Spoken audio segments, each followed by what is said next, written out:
Boa noite a todos. Estamos hoje no CEVEL, Centro Espírita Vida e Luz, na cidade de Botucatu, nesta segunda-feira, dia 15 de dezembro de 2025, 19 horas, última preleção do ano do CEVEL. Se Deus quiser, teremos todas o ano que vem. E o tema que nós estamos trazendo hoje é bem apropriado para a época, para a data, porque nós estamos em dezembro. Dezembro lembra Natal e Natal lembra presente. Então o tema que nós estamos trazendo é: dê um presente para Jesus. Repetindo, dê um presente para Jesus. Então vamos lá. Amados irmãos, queridos amigos, que a paz de Jesus esteja em vossos corações, que os irmãos espirituais, os mentores, anjos da guarda, nos abençoem, nos protejam, nos orientem, para que o tema de hoje possa atingir corações, não só aqui, como também os que vão nos assistir pelo vídeo na internet, e que traga um bom entendimento da mensagem de hoje dos nossos estudos. É com imensa alegria e sentido de responsabilidade que nos reunimos neste final de ano, um final de ciclo tão particular do calendário terrestre, observando a natureza e também a própria vida. Notamos que o universo é regido por uma sublime lei de ciclos. Tudo que existe na criação possui início, meio, que é um período de desenvolvimento, e fim. Tudo tem início, meio e fim.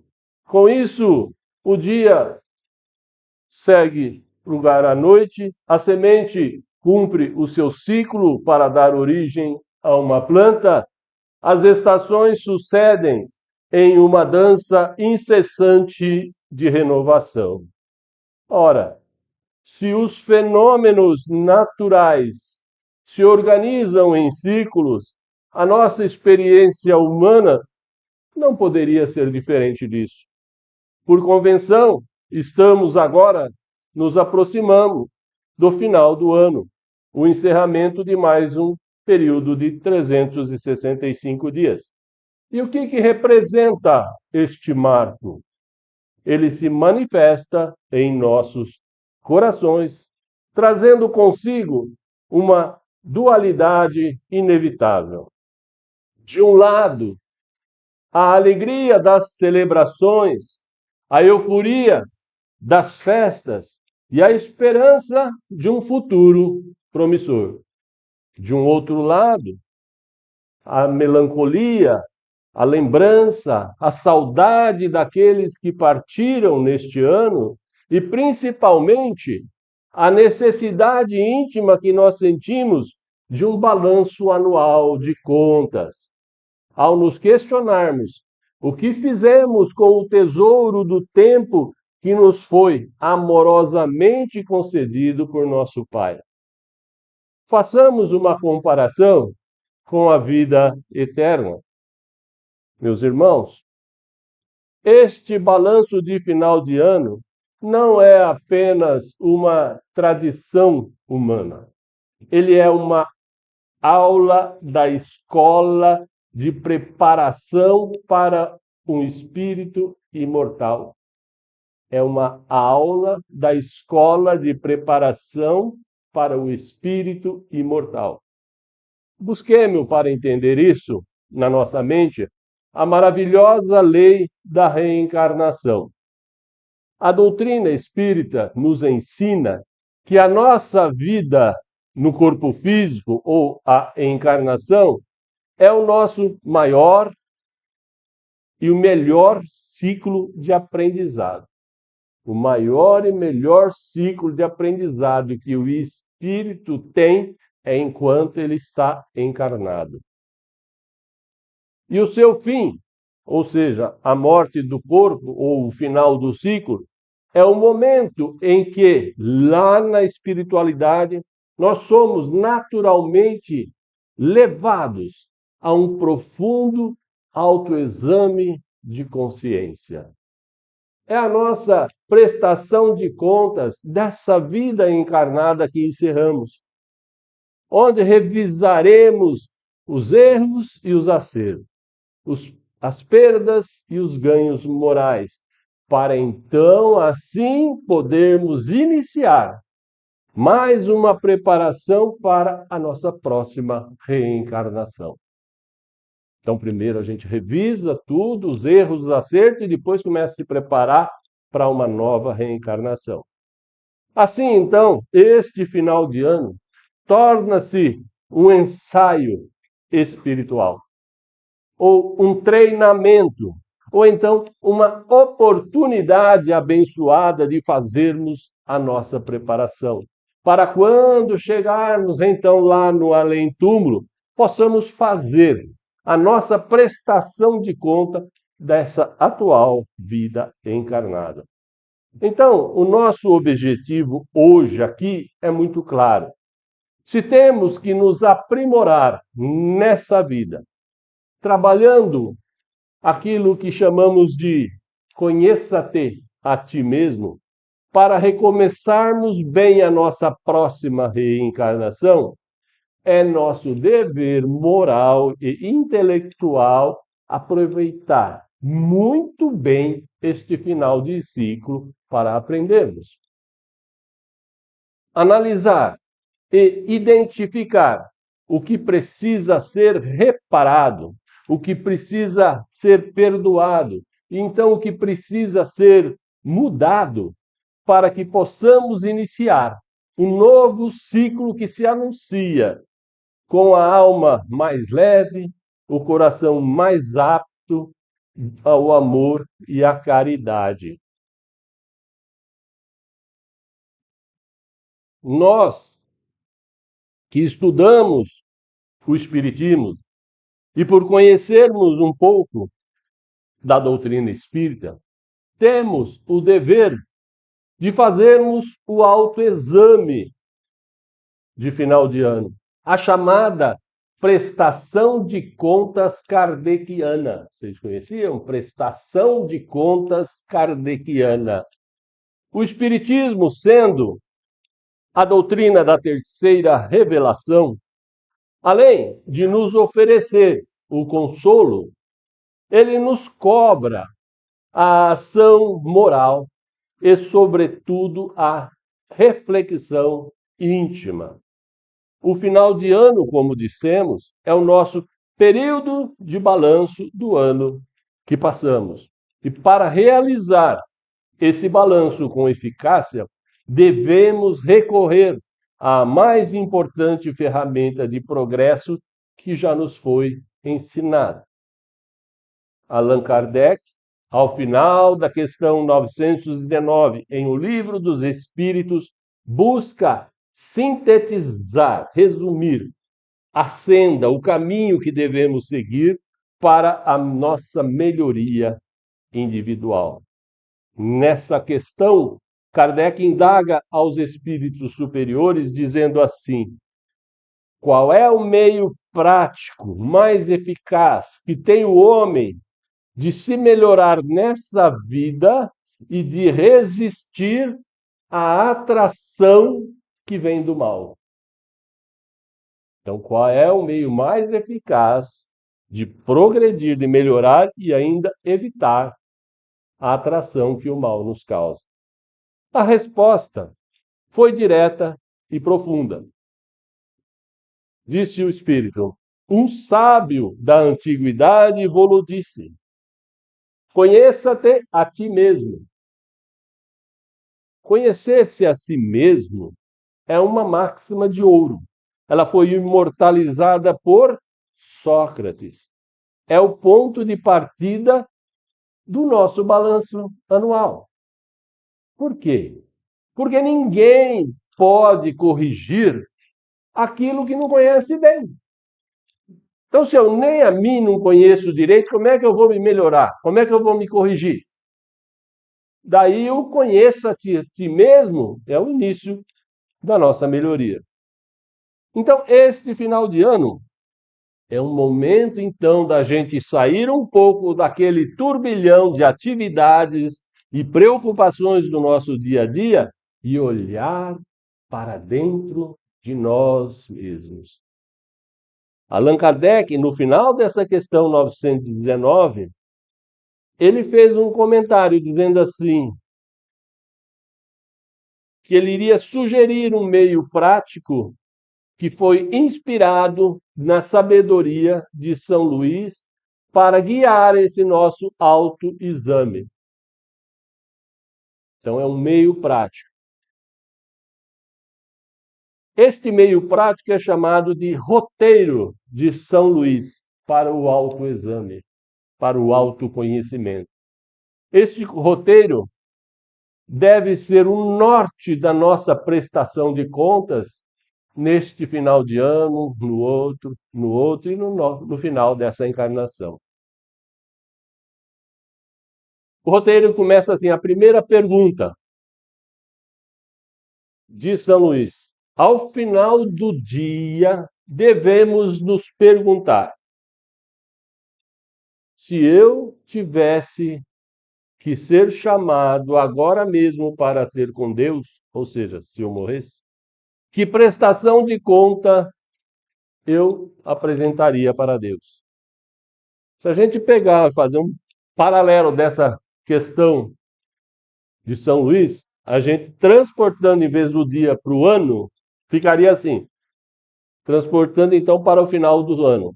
Se o ano findasse hoje e eu tivesse diante de Deus, que prestação de conta eu faria para com Ele? Então, a nossa pergunta ficaria: o que eu diria sobre o nosso uso do tempo?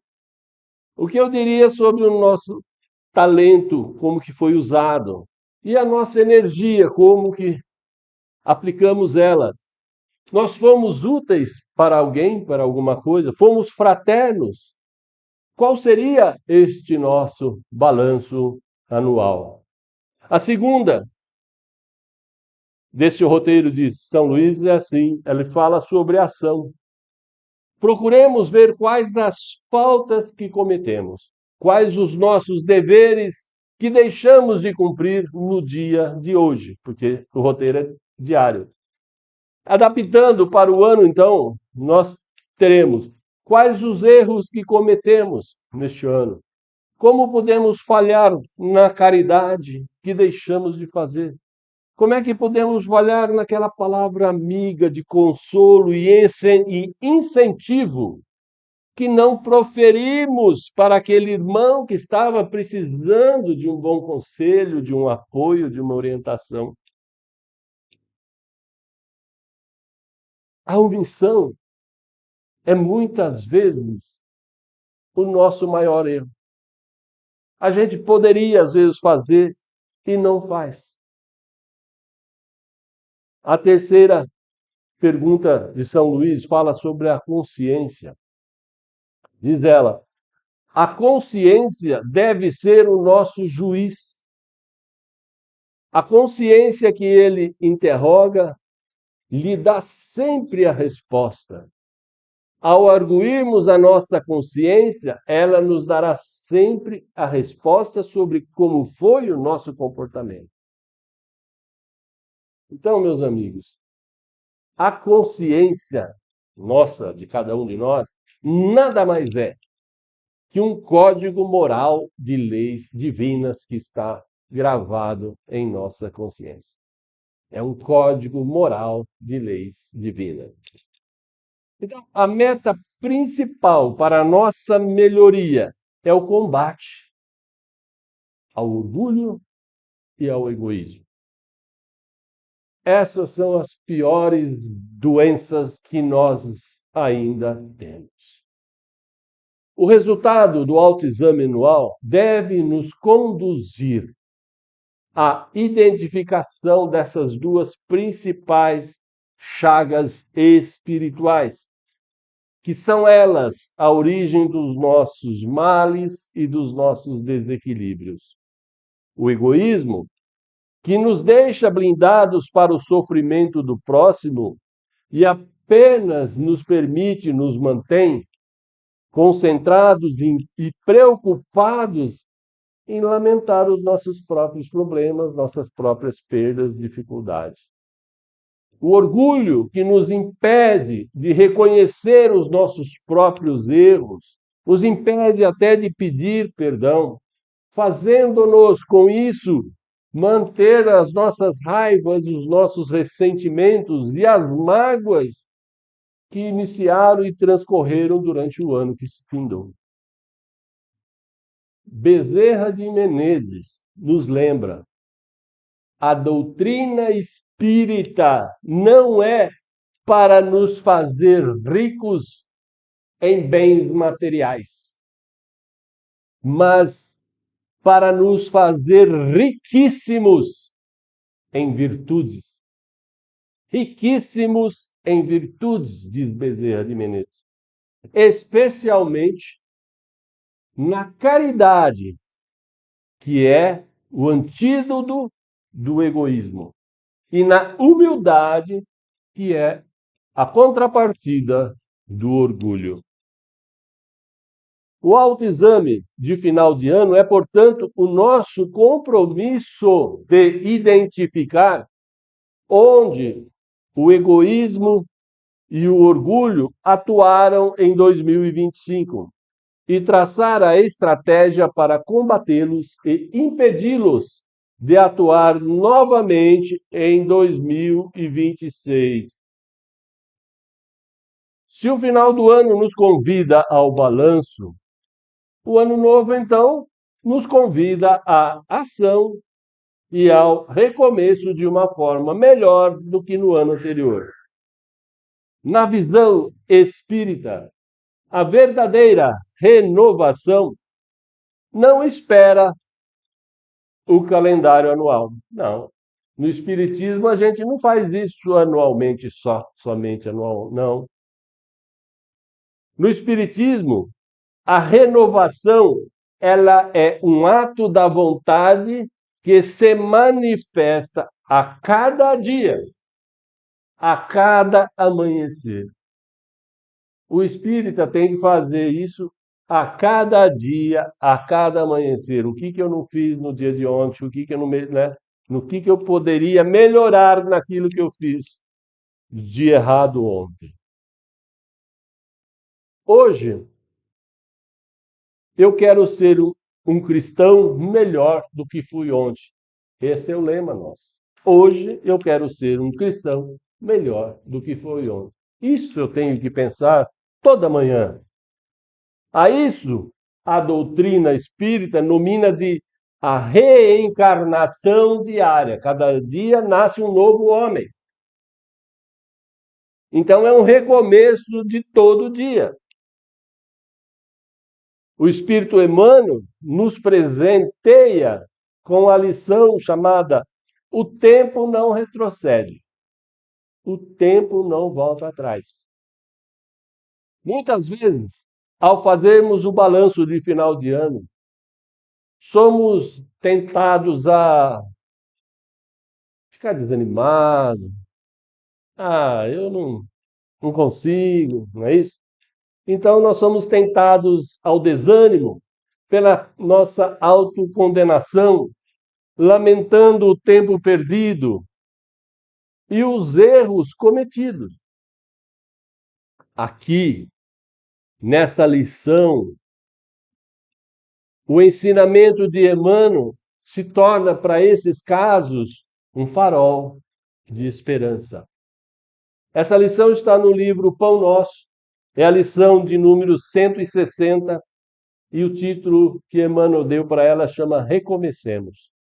Lá tem uma frase que ele fala assim: se erraste, recomeça com paciência. O tempo não retrocede. Se perdeste tempo, recomece com serenidade. E ele finaliza: a vida é uma oportunidade incessante. É uma oportunidade incessante. Então, o fim de ciclo não é um convite à inércia, ao desânimo, à lamentação, mas sim um convite à ação no presente. A reencarnação como lei de progresso nos mostra que a porta da melhoria está sempre aberta. Nós temos sucessivas reencarnações, sempre com novas e novas e novas oportunidades, centenas e centenas de vezes. Então a reencarnação nos ensina isso. As oportunidades estão sempre aí, novamente se oferecendo para nós. Então nada de desânimo,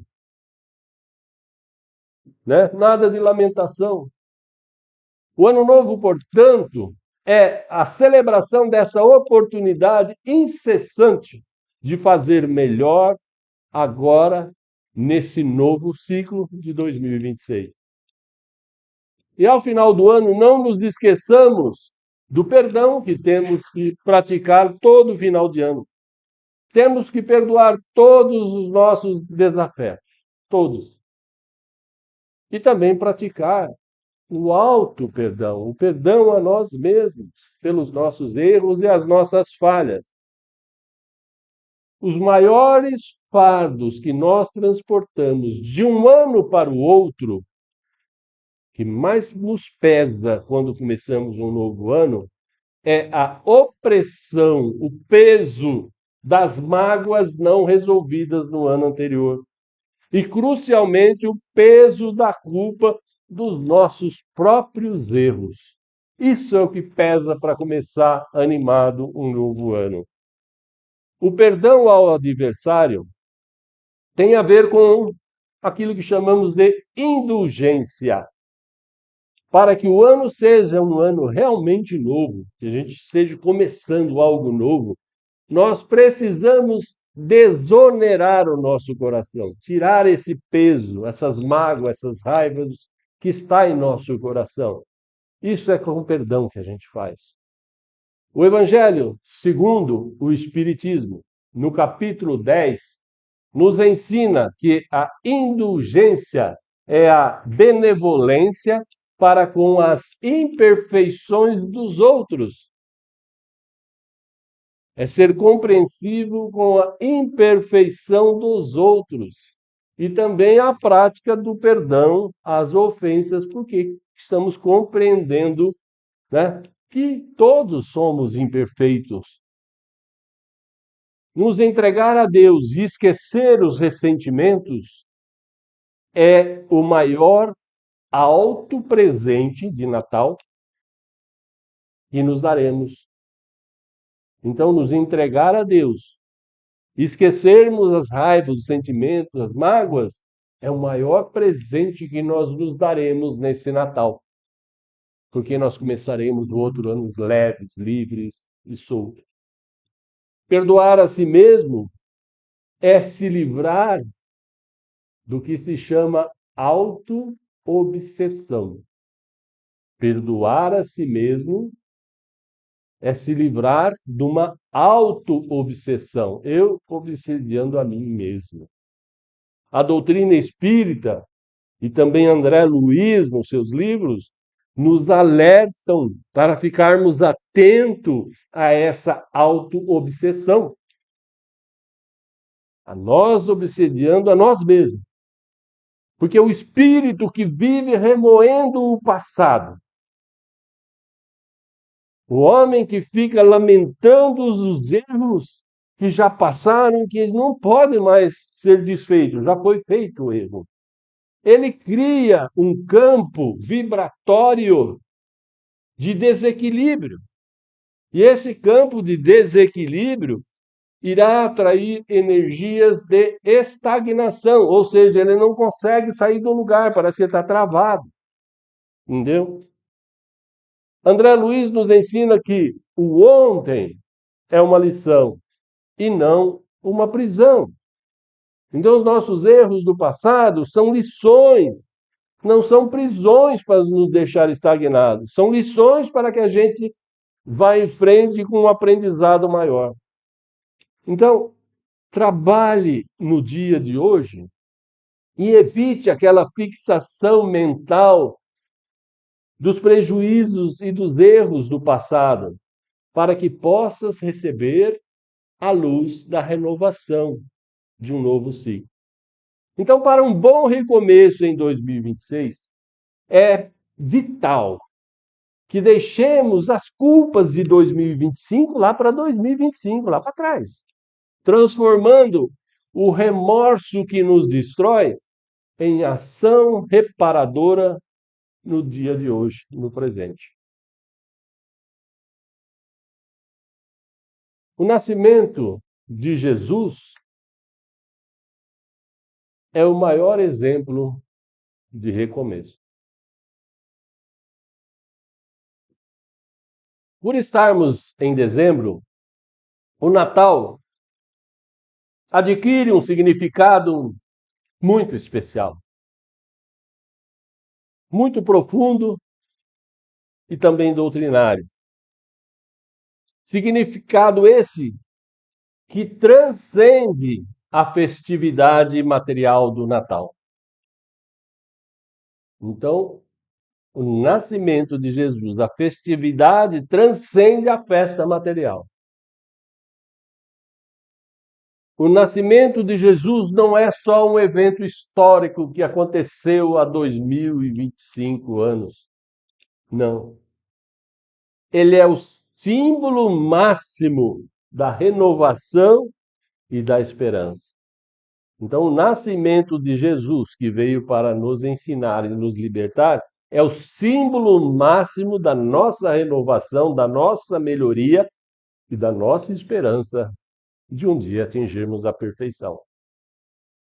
A nossa meta de final de ano não deve ser apenas trocar presente entre familiares e amigos, mas também, e principalmente, a nossa meta de final de ano é promover também o nascimento de Jesus novamente. Só que dessa vez, que ele nasça em nosso coração, não lá na manjedoura. Que o nosso coração seja a manjedoura de Jesus esse ano. Meus irmãos, meus queridos amigos, vamos fazer junto. Eu espero que todos compreendam uma reflexão agora. Se o aniversário é de Jesus, não é de nenhum de nós, pode até coincidir de ser, mas em geral não é. Então, se o aniversário de Jesus, quem vai ganhar presente tem que ser ele. Não é isso? Então, qual é o presente que Jesus espera de nós? Qual é o presente que Jesus espera de nós? E aqui nós então chegamos ao tema de hoje, né? E o tema de hoje, vocês lembram? Dê um presente para Jesus. Então, qual é o presente que Jesus espera de nós? Qual presente é o mais agradável para Jesus? Certamente não é nenhum bem material. Porque o mestre, em toda a sua vida, ele exemplificou a humildade, o serviço e a renúncia de si para favorecimento do outro.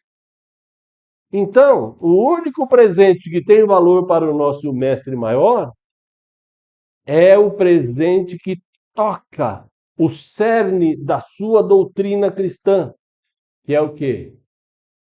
O amor e a caridade. O evangelho dele é de amor, exemplificado na caridade. Vamos procurar entender isso que eu estou querendo passar. Eu sei que vocês já entenderam, mas vamos explicar isso de uma forma mais didática ainda. Vamos lá. Se um filho sentir no coração que ele quer presentear o pai, com, por exemplo, no Natal eu vou dar uma roupa bonita para o meu pai usar no Ano Novo. Legal.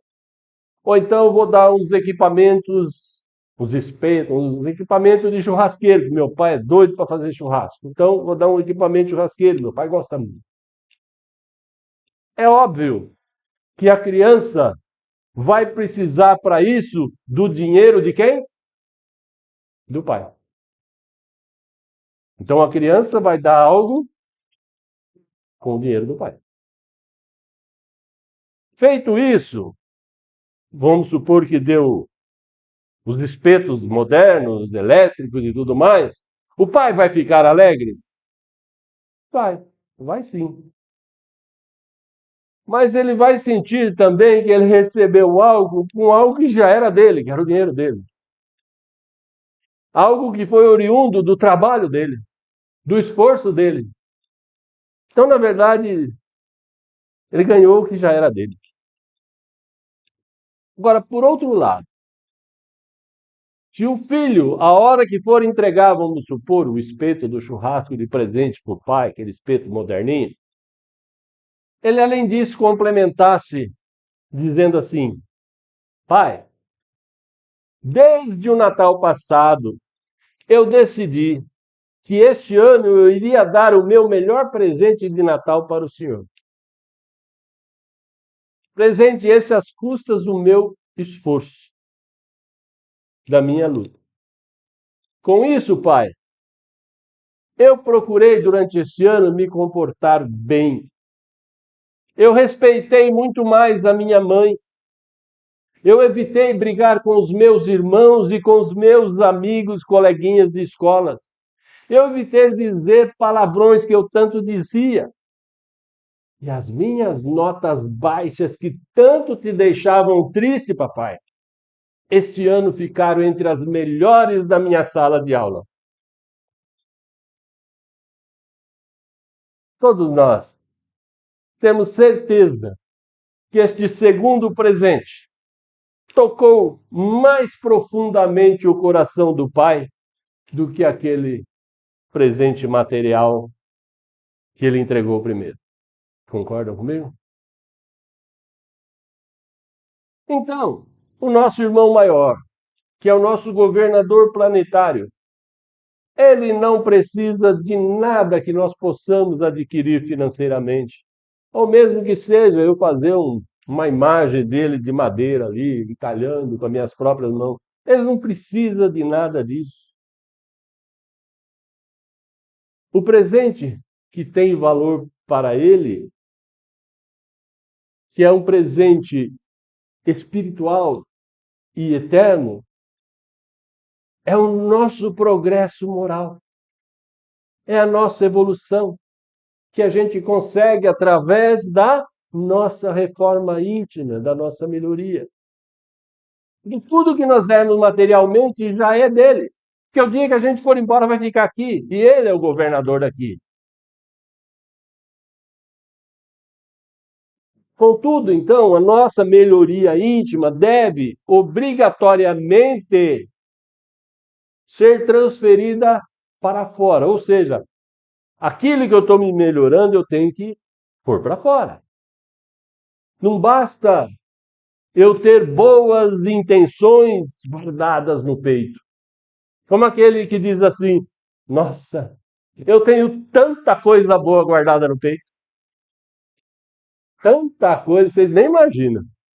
Ó, só para você ter uma ideia, se eu for promovido no meu emprego e ganhar um bom aumento de salário, eu pretendo ajudar todo mundo. Ah, todo mundo, eu vou ajudar todo mundo.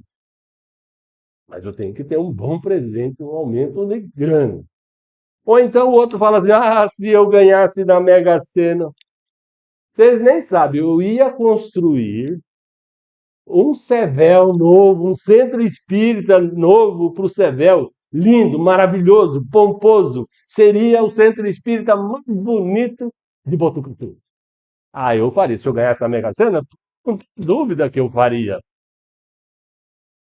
Mas aí saiu da rodinha ali, ele foi ali, entrou no sanitário, chegou ali a torneirinha velha da pia, né? A humildade dos centros espíritas, todos iguais. Aquela torneirinha pingando, que não para de pingar, você fecha, ela não fecha. Não é isso? Ele vê aquela torneira velha, pingando, e não é capaz de, ao ir embora, comprar uma torneira e na próxima vez vir trocar e pôr uma torneira nova. Nem isso ele não é capaz de fazer. Gente, a nossa melhoria, nós temos que colocar para fora, botar ela em prática. Porque o amor, ele precisa se manifestar em ação. Não adianta eu falar que eu amo todo mundo, mas não faço nada por ninguém. Que amor é esse? Amor bandido? O amor, ele precisa ser realizado e não guardado. E é aqui que a caridade se revela como presente em ação mais agradável para Jesus. A caridade se revela como um presente em ação mais agradável para Jesus. Entendemos que esse presente para Cristo é uma caridade por procuração. Já ouviram isso? Caridade por procuração. Vamos nos recordar do Mestre em seu sublime ensinamento, dizendo assim: Mateus 25, parágrafo 40. Em verdade vos digo que tudo o que fizeres a um desses meus irmãos pequeninos, é a mim que o farás. Todo mundo já ouviu isso. Só que a gente precisa guardar isso, não é só ouvir. A gente precisa saber disso. O que isso significa?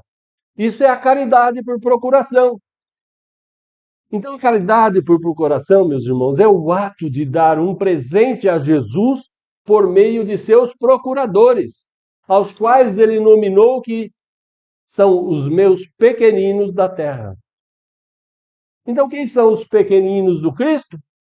São os doentes, os famintos, os viciados, os desconsolados que estão em solidão e desespero, os criminosos que nos ofendem, que nos fazem mal. Por quê? Porque eles ainda não alcançaram a luz do Evangelho. Não tiveram, né? Não foi apresentado um verdadeiro Evangelho de amor para ele. Então, a palavra de consolo a um aflito torna-se um lenitivo que oferecemos a Jesus. Uma palavra de consolo é um lenitivo para Jesus. O pão e o agasalho a um necessitado é o cuidado que dispensamos ao corpo que Jesus empresta para nós. Então eu estou alimentando o corpo do outro, em gratidão ao corpo que Jesus me deu. O perdão sincero ao ofensor é a indulgência que ele nos ensinou. Dessa forma, o nosso presente de aniversário para Jesus se torna completo.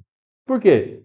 Primeiro, nós demos a ele um presente íntimo, que é o bom comportamento, a nossa reforma moral contra o egoísmo e o orgulho. E segundo, o presente em ação, o amor em ação, a caridade viva, o nosso serviço ao próximo conforme a lei de amor. Então, homenagear Jesus no Natal não é só chegar e falar, gente, vamos cantar um parabéns para Jesus. Parabéns para você nessa data. Não é só isso. Não é só isso. Porque o som da música que vai agradar Jesus não é só esse som do parabéns a você nessa data querida, Jesus. Não. O som que vai ser agradável a Jesus, o que o ouvido dele vai ficar feliz em ouvir, é aquele som límpido do retumbar de um coração pulsando. Bondade, caridade, bondade, caridade, bondade, caridade. É esse som que ele quer ouvir. É esse som que é agradável para Jesus. Aquela energia da bondade, caridade, bondade, caridade. É isso que ele quer de nós. É esse o presente que ele espera. E eu peço permissão para encerrar, trazendo aqui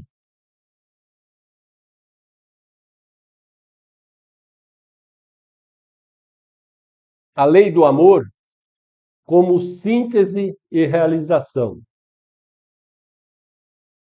Allan Kardec, no capítulo 11 do Evangelho segundo o Espiritismo, nos dá uma síntese. O que é síntese? Um resumo. Uma síntese de toda a moral de Jesus, lá no capítulo 11. Uma síntese da moral de Jesus dizendo assim: a lei do amor substitui a personalidade pela fraternidade.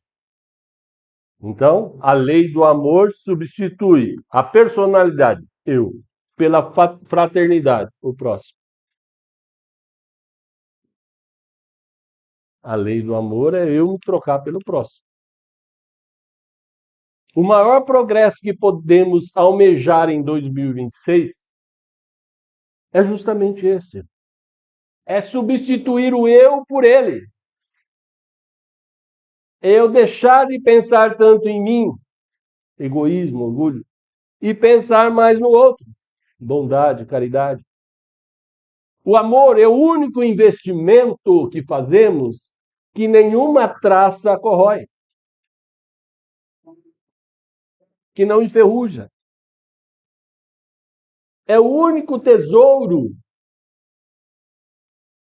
que nós levaremos para a nossa vida eterna. É a única resolução que podemos tomar nesse ano novo que tem significativo valor para Deus, nosso Pai. Se o ano de 2025 foi um ano de fardos pesados, de provas difíceis, de muitas lágrimas e aflições, que o nosso recomeço em 2026 seja feito sobre o fardo leve da fé e do amor em Jesus Cristo. Ao encerrar esse ciclo de 2025 e na esperança do próximo, firmemos a nossa fé em Jesus. O Mestre não nos prometeu uma vida fácil, nunca. Nem nos prometeu ausência de lutas, nunca prometeu coisas assim. Mas ele nos prometeu, sim, alívio para aqueles que o seguem com sinceridade. Ele prometeu alívio para aqueles que o seguem. Quando ele disse assim: vinde a mim todos vós que se achais cansados e oprimidos, e eu vos aliviarei. Meus irmãos, meus amigos, que as luzes de dezembro não ofusquem o real significado de Natal.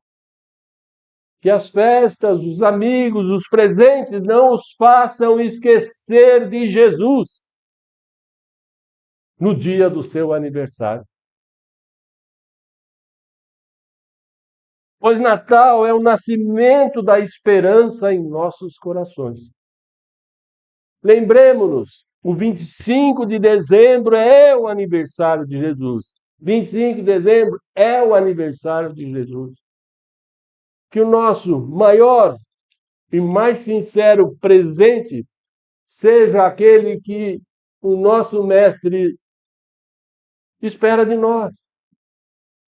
Que o nosso presente para ele seja a nossa reforma íntima, que nós melhoremos um pouco mais do que já fomos em 2025. E que nós assumamos com ele o sagrado compromisso de nos melhorar no nosso egoísmo, no nosso orgulho, e de viver em 2026 muito mais o amor, a caridade e a humildade. Que a paz e a esperança de Deus nos acompanhem hoje e sempre. Tenham todos um feliz Natal, um ano de 2026 próspero e repleto de realizações. Que assim seja. Graças a Deus. Muito obrigado a todos.